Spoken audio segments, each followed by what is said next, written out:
യാക്കോബായ സഭയ്ക്ക് പുതിയ ഇടയൻ. മാർ ജോസഫിനെ കാതോലിക്കയായി പാത്രിയാർക്കീസ് വാഴിച്ചു. ചടങ്ങുകൾ നടന്നത് പാത്രിയാർക്കീസ് ബാവയുടെ കാർമ്മികത്വത്തിൽ. ശ്രേഷ്ഠ കാതോലിക്ക ബാവയുടെ സ്ഥാനാരോഹണത്തിന് സാക്ഷിയായി വിശ്വാസി സമൂഹം.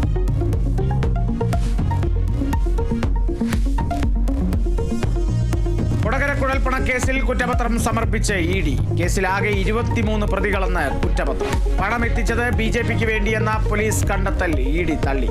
കുറ്റപത്രം BJP നേതാക്കളെ സംരക്ഷിക്കാനെന്ന് തിരൂർ സതീഷ്. നിയമപോരാട്ടം തുടരുമെന്നും സാക്ഷി തിരൂർ സതീഷ്.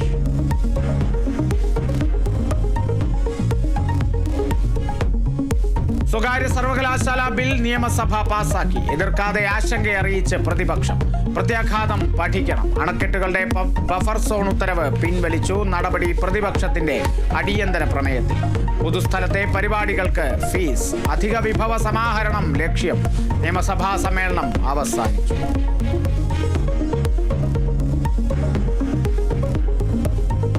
മലപ്പുറം മുൻ SP സുജിത് ദാസിന് വീണ്ടും നിയമനം ഇൻഫർമേഷൻ ആൻഡ് കമ്മ്യൂണിക്കേഷൻ SP ആയി.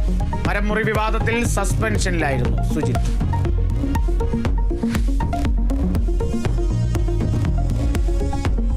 സംസ്ഥാനത്തെ പൊതുമേഖലാ സ്ഥാപനങ്ങൾ വൻ നഷ്ടത്തിലെന്ന് CAG. 131-ൽ 77 എണ്ണം നഷ്ടത്തിൽ. 44 എണ്ണം സമ്പൂർണ്ണമായി തകർന്നെന്നും 18 എണ്ണം അടച്ചുപൂട്ടലിന്റെ ഘട്ടത്തിലെന്നും കണ്ടെത്തൽ. ഓഡിറ്റിനായി KSRTC കണക്കുകൾ നൽകുന്നില്ലെന്നും CAG.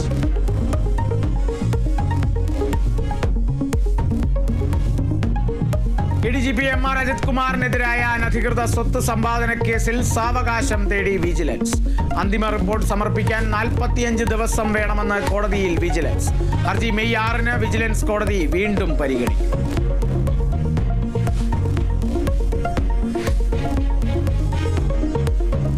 തിരുവനന്തപുരം നെടുമങ്ങാട് ലഹരി മിഠായിയുമായി 3 പേർ പിടിയിലായത് തമിഴ്നാട് സ്വദേശികൾ.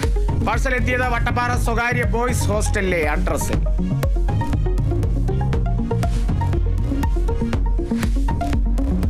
തിരുവനന്തപുരം വിമാനത്താവളത്തിലെ IB ഉദ്യോഗസ്ഥയുടെ മരണത്തിൽ ദുരൂഹതയെന്ന് ബന്ധുക്കൾ. അന്വേഷണം ആവശ്യപ്പെട്ട് IBക്കും പേട്ട പോലീസിനും പരാതി നൽകി. മരണത്തിൽ കേന്ദ്ര ഏജൻസികൾ അന്വേഷണം ആരംഭിച്ചു. മൃതദേഹം പോസ്റ്റ്മോർട്ടത്തിന് ശേഷം ബന്ധുക്കൾക്ക് വിട്ടുകൊടുത്തു. മേഘ ജീവനൊടുക്കിയത് ഇന്നലെ ട്രെയിനിന് മുന്നിൽ ചാടി.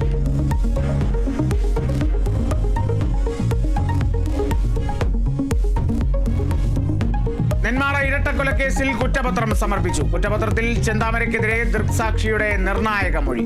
കൊലയ്ക്ക് കാരണം വ്യക്തി വൈരാഗ്യമെന്നും കുറ്റപത്രത്തിൽ.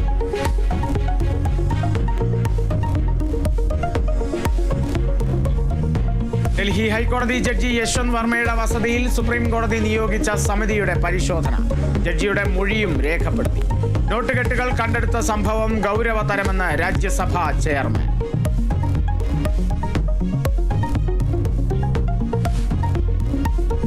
കേരള ബ്ലാസ്റ്റേഴ്സിന് പുതിയ പരിശീലകൻ. സ്പാനിഷ് കോച്ച് ഡേവിഡ് കറ്റാലയെ കോച്ചായി നിയമിച്ചു. സൂപ്പർ കപ്പിന് മുമ്പ് കറ്റാല ടീമിനൊപ്പം ചേരും. കരാർ 1 വർഷത്തേക്ക്.